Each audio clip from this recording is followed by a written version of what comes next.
Hi, it's Bumble. Welcome back to my channel. So I'm gonna keep this kind of short because I need to make myself go to bed. It's almost midnight. I watched this movie with my friends, which I knew was gonna keep me up late. Anyway, I got an appointment I gotta go to tomorrow, so it does feel kind of weird though. I just want to say really quick. Normally, by the time I finish a movie with friends and I'm like, okay, I gotta record this today, I watched the movie, I'm usually exhausted, but I'm completely awake right now for some reason. Kind of rare.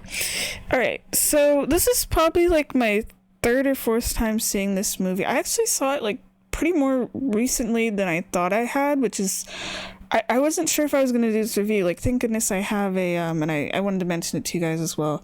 I've watched so many movies and made a bunch of videos on this channel that I ended up making a playlist a while ago of all my movie reviews, and I actually had to go back and check because I remembered watching this movie recently, probably with like earlier this year or something, or early like 2025 or whatever. I'm saying this year. I don't know when this is going to get posted. And I just watched it for fun. I think I saw it on a streaming service and I was like, I'll watch it again. And it was good. I think I enjoyed it more the previous time I watched it. I think just because I was more focused. Like, I have fun watching movies with friends, but then because of people talking and other stuff, it's like I'm not 100% absorbed into the movie as I normally am. But it's okay. It's still fun. It's like watching stuff with people, it's part of the reason I mention it whenever that happens when I do these videos, is because it kind of just gives a different experience of watching the movie, really. But yeah, like, I've seen it before, but it does make it kind of more chill, where it's like, I've seen it, some of the people in the group hadn't seen it, so if I end up missing some dialogue because someone else is like talking or whatever, it's fine. Like, I know how the story goes. And it was kind of weird where I don't remember exactly the last time I'd watched this, where it was recent enough where I remembered a lot of things, but not so recent where, when you basically have like a movie memorized because you're like watching it too soon and then it's like not as fun. It was kind of a nice balance, actually. But watching it with friends was nice because some of them hadn't seen the movie before and were saying all this stuff and whatever. I'm actually surprised the reactions weren't as like how mine was. I mean, I always love this kind of genre of, like, what would you call it, really, like kaiju movies, monster movies and stuff. Like watching Godzilla movies, for example, because I watched those too.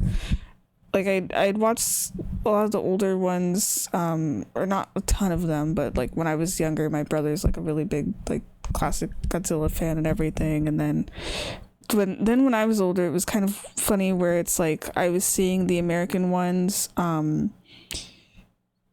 that kind of remind me of this, and they're really fun and everything. And then watching the Japanese ones, like watching -1, which I wish I'd saved my review of that, was like a complete opposite vibe where it was focused on the humans. I was cool because the thing was, like, the fighting monsters movies, as I'll call it, and it does relate to talking about Pacific Rim, is like with those, I don't give a shit about the humans and their drama. I'm here to watch monsters fight each other and have a good time.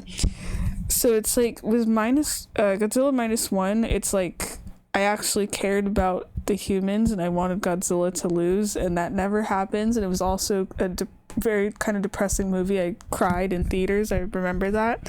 But then with like the American Godzilla and with like Pacific Rim, it's like the opposite, where I'm like, well, okay, not really with Pacific Rim. I guess with American Godzilla, it's like I don't need the humans. I just want to watch the monsters fight, and I get really hyped. I get the same amount of hype watching this movie. Instead of monsters versus monsters, it's the Jaegers, it's the robots. They're fighting the kaijus, the monsters and stuff, and it's still a really cool vibe, especially because it's giant freaking robots. They look awesome. They're so cool. But Pacific Rim is interesting, where I actually do care about the humans. It's like a nice mix of both that I feel like I don't normally see, where it's like you get the really badass fights where they're fighting the kaijus and stuff, but then you get a lot of scenes where it's just like the human characters. They really are like your main characters and everything, and more of the focus. and you get emotionally attached to them, and it works great because then, you know, they're in the Jaegers and they're fighting and stuff, and on one hand it's like, whoa, they're like punching each other, they end up in space, there's stuff with the sword, but then it's also the whole thing of like, you care what's going to happen to those human characters, and their bonds with each other and the ability to pilot these robots are one and the same, where it's this whole thing where like there has to be two pilots or it like messes up their brains, and the pilots have to be like drift compatible or whatever, which is such an interesting but weird thing where it's like their memories literally like in their minds like meld together when they're like piloting these huge robots. So it's not just like the actual piloting of them, it's like you have to be like mentally okay and like mentally compatible with other people. It's like interesting but kind of scary, where it's like the better bond they have, the better cooperation inside of the robot and like being able to fight and stuff. But I love the Jaeger designs in this movie. It looks so cool because there's like multiple, and they're it makes it easier to keep track of like who's piloting who and which like country they're from and stuff. I like the detail, and I still remember when I like first noticed it when I watched this movie in theaters with my brother.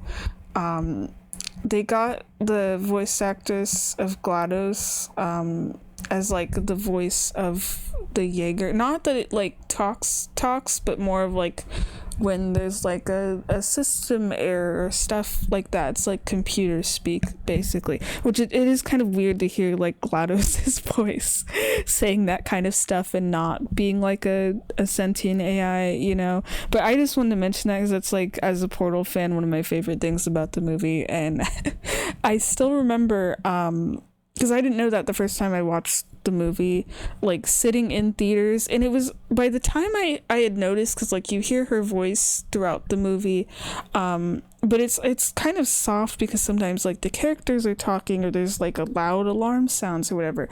By the time I noticed, it was actually at the end of towards the end of the movie. It was the part I still remember where it's like, and I'll talk about it because it's one of my favorite parts of the movie, when the characters end up in space and there's all these alarms and things going down and they're like crashing back to Earth and stuff.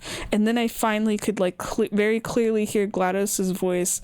I don't remember, I probably didn't like scream or anything, or if I said anything to my brother, but I remember thinking like, whoa, is that GLaDOS? That sounds like GLaDOS. And I was like so excited, and I always forget about that until I'm watching the movie, but it did kind of distract me a little bit this time, because since I was already aware of it, I was like kind of looking for her voice, where it's like it'll be like a really cool scene where they're beating the crap out of this kaiju or whatever, and then very kind of softly I hear GLaDOS, but it's not like, you know how GLaDOS is in Portal of like being sassy and sentient and whatever. It'll just be like blah blah blah blah blah, error or something, or alarms, whatever, you know, whatever the dialogue is, and it's just, and it like throws me up for a second.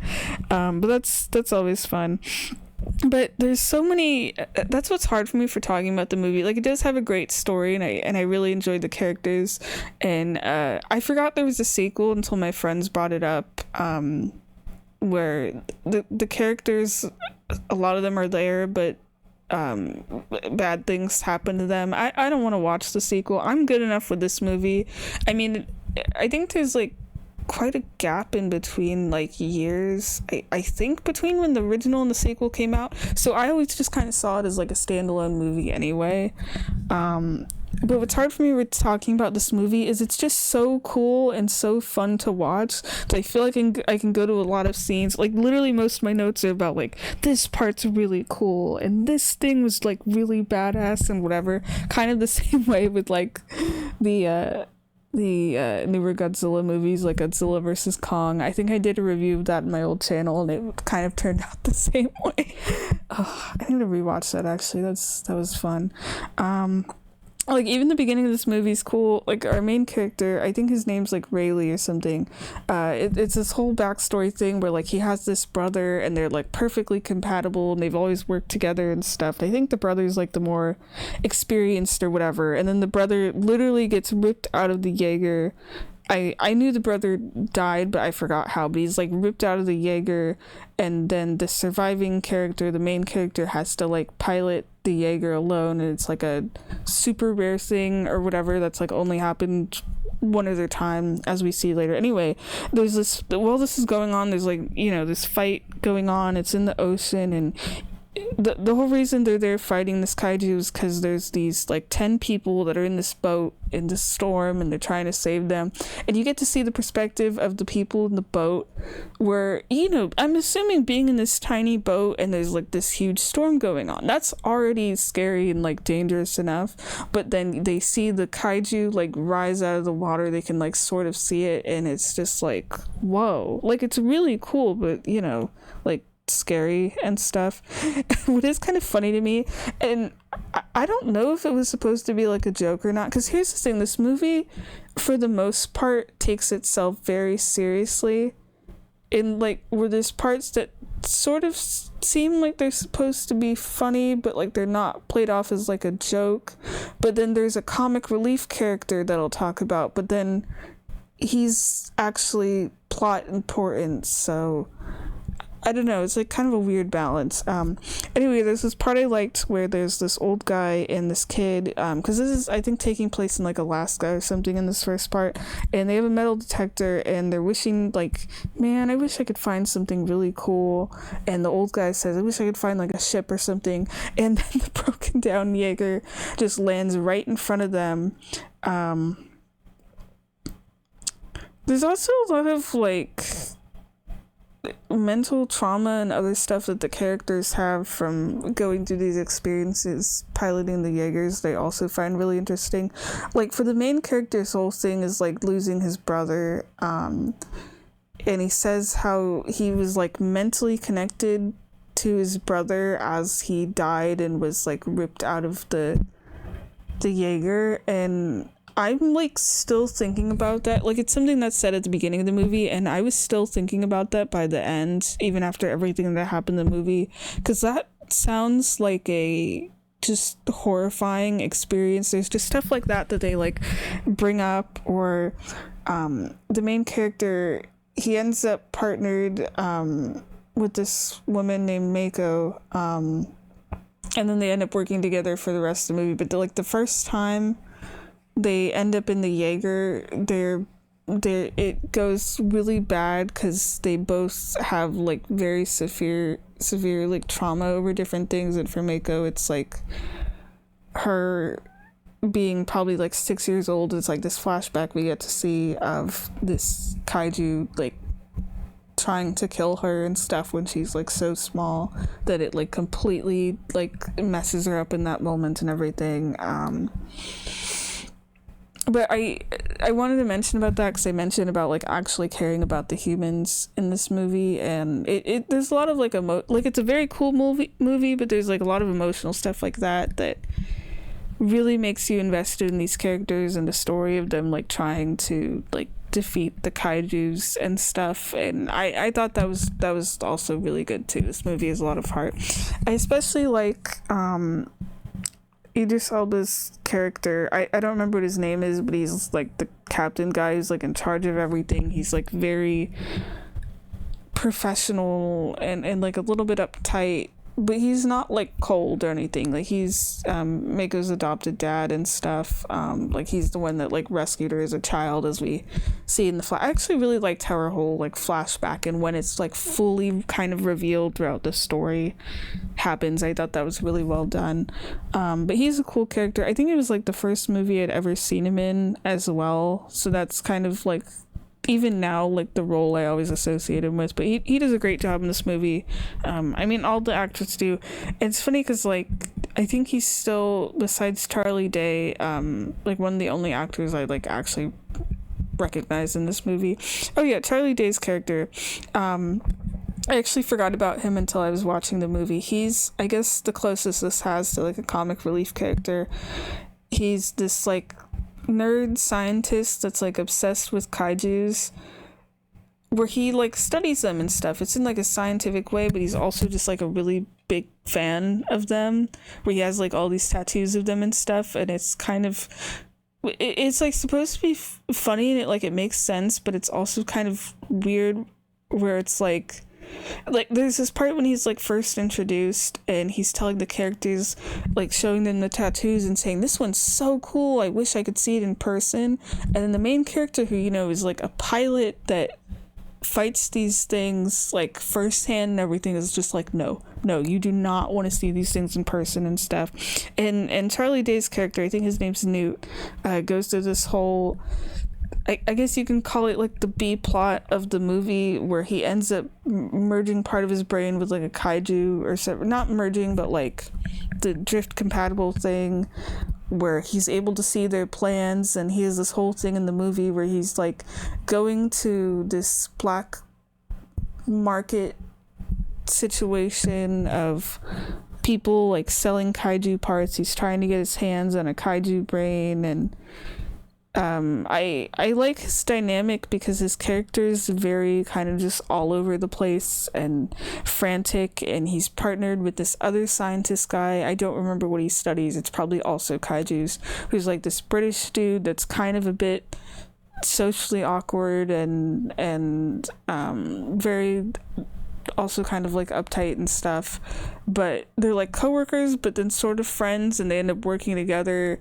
And then by the end of the movie, they like know the kaiju's plans, and they're like able to warn everybody and stuff. So that's a part of the movie I think I was just like kind of whatever about originally, but now I'm just like, yeah, it's also kind of fun. It's like a nice break actually when those segments pop up, because there's, especially at the beginning of the movie, there's so much like not just stuff going on, but like the whole part of the plot of like trying to get Mako to become a pilot and everything, and her compatibility stuff with the main character before they're like actually even able to fight anything. It's like very kind of emotionally heavy and learning about these characters' traumas. So it's nice then when you have the segments with Newt that kind of like breaks up the tension a bit, and it's like a bit more fun. What else? There's some like physical fights in the movie too. I mean, I guess just not arguments, comparing physical to verbal, where it's like the humans versus each other. There's only like two though. I mean, one of them is like this practice fight that the main character has with Mako. I thought that was a pretty cool scene. There's another one later the main character has where there's this asshole guy who's also a pilot, who it's like him and his dad, I think they work together as a team inside of a Jaeger, and he's constantly making fun of the main characters, or like just being a shithead of like, oh, you're still not over your brother's death or whatever, just like one of those kind of characters. And they end up getting in a fight, and it's so satisfying when he like punches the asshole for the first time, and then they get into a fight. It's more like a fist fight situation, but that's also cool. It's just cool and more in that it's like satisfying. But then the fight that the main character has with Mako that is like actually supposed to be happening, where it's like a training thing or whatever, that part's really cool. And then she actually ends up winning at the end. What else? I mentioned about Idris Elba's character. He's kind of become one of my favorites as well, as I've been like having these like rewatches of the movie, where at first it seems like he's being just kind of overprotective of Mako, and then you find out sort of a bit of his backstory and hers, of like how he rescued her as a child, and it was like the last time he was in a Jaeger, and apparently because of like the radiation or something, I don't think of the Jaeger itself, I think of just from like fighting the kaijus, but I don't completely remember, where it ended up affecting him, and I think it's like basically dying anyway or something, where we see like he has like nosebleeds sometimes and is like taking pills, and it's such a cool moment actually when it's like revealed that he's the one that like saved her, where she had like run away from the kaiju. It's like chasing her. That whole scene was like really good actually, the flashback. And I think the child actress that plays Mako in that, where she's probably like 6 or something, does such a good job. She doesn't have like any lines or anything. She's like crying and looks scared, and also looks so very like innocent. You just want to protect her, but she does such a good job. And anyway, the kaiju's gone, and then she looks out, and there's a Jaeger standing there, and it's kind of blocking out the sun a little. And then Idris Elba's character comes out, and he looks very heroic, but it is also kind of funny because Mako at the time when the story is taking place is an adult, probably in like her 20s or 30s or something. She looks relatively young, and Idris Elba's character is supposed to be like a bit older and stuff, like definitely at least like middle-aged or whatever. So he's supposed to be, you know, like probably like 20 years younger or something in his flashback, but they didn't use like CGI or makeup or anything, so he just looks exactly the same. Like we were joking, like, yeah, he didn't age or anything, it's fine.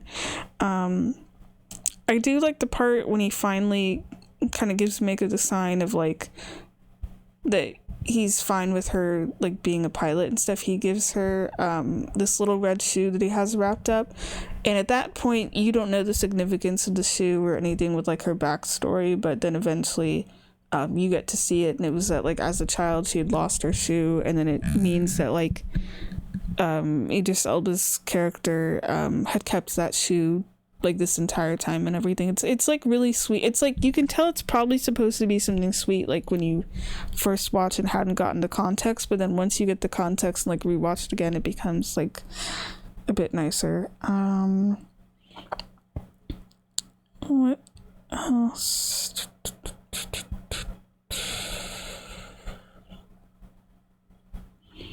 There's this part where it's like there's all these different Jaegers that are like in a city, and they're trying to fight the kaijus, and the kaijus are kind of like turning them off like one by one. I think it's like the very first time like the main character and Mako get to actually fight a kaiju. It's like before it's one of those situations where it's like they're kind of on standby and everyone else is sort of taken out, so then they kind of have to be the one to deal with it. But that whole scene was really cool.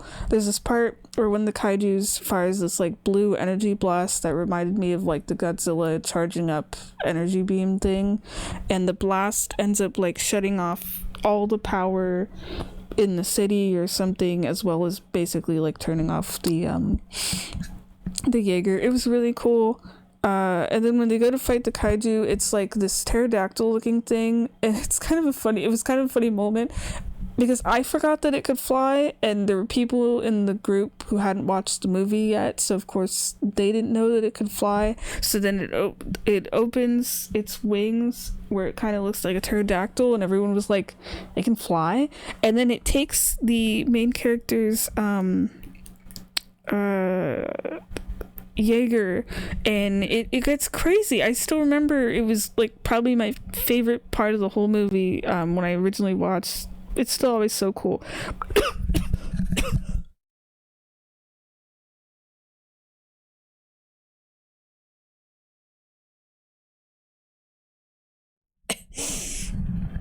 Okay, sorry, sudden coughing fit. And I think I got like a little too excited.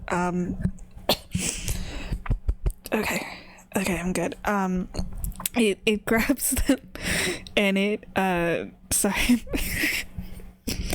I'm just giggling because I haven't been so excited that I just start coughing in like a while.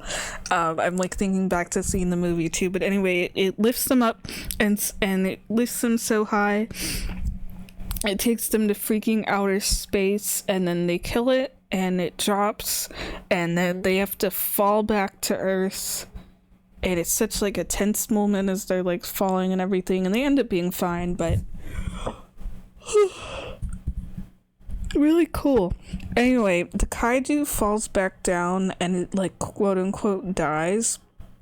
And then Newt realizes, because he's basically got like psychic kaiju powers, as I'll call it, that that specific kaiju, he says like, oh, it's pregnant. And then you see the people like crawling around inside of it, because they like it's kind of like that anime